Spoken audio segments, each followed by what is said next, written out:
आज ही Doubtnut app download करें। Doubtnut पर अपने सभी गणित, रसायन विज्ञान, भौतिक विज्ञान और जीव विज्ञान के डाउट्स का करो सफाया। बस प्रश्न की फोटो खींचो, एक ही प्रश्न को क्रॉप करो और तुरंत वीडियो सोल्यूशन पाओ। अभी डाउनलोड करें। हेलो फ्रेंड्स, यहाँ पर हमें एक प्रश्न दिया हुआ है। देखिए, प्रश्न हमारा इस प्रकार से है। फलीदार पौधों की जड़ ग्रंथिकाओं की कोशिकाएं अन्य कायिक कोशिकाओं से भिन्न होती हैं।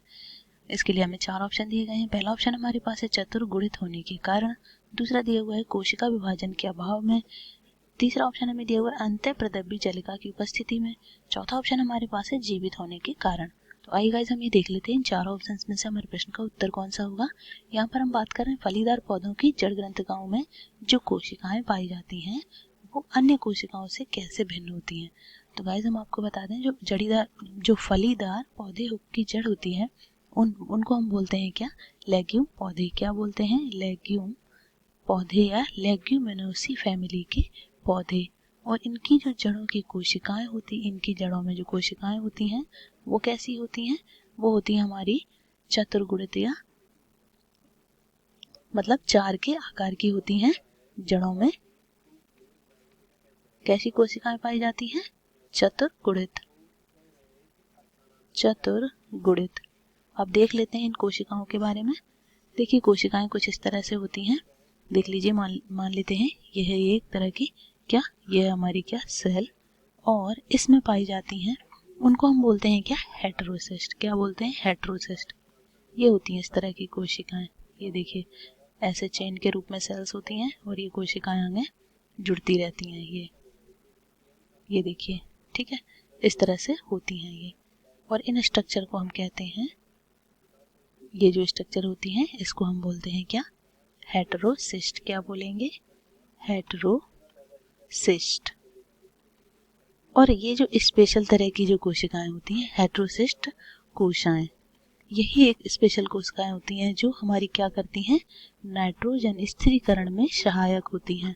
जो और कोशिकाएं होती हैं, कायिक कोशिकाएं, हम सामान्य कोशिकाओं की बात करें, उनसे ये भिन्न होती हैं।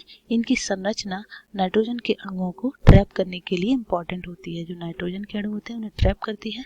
फिर उससे क्या है कि आगे जो नाइट्रोजन स्थिरीकरण का प्रोसेस होता है वो इनके द्वारा पूर्ण होता है।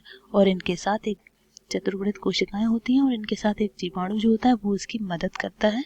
वो उस जीवाणु को हम क्या बोलते हैं? उस जीवाणु को हम बोलते हैं राइजोबियम। ठीक है, ये होती है प्लस राइजोबियम। और एक एंजाइम जो काम करता है वो होता है हमारा नाइट्रोजनेज, राइजोबियम। ये मिलकर क्या करती हैं? नाइट्रोजन फिक्सेशन होता है। तो गाइस, ये थी हमारी कोशिकाएं। जो चतुर्गुणित कोशिकाएं होती हैं उनका नाम क्या है? हेटेरोसिस्ट कोशिकाएं।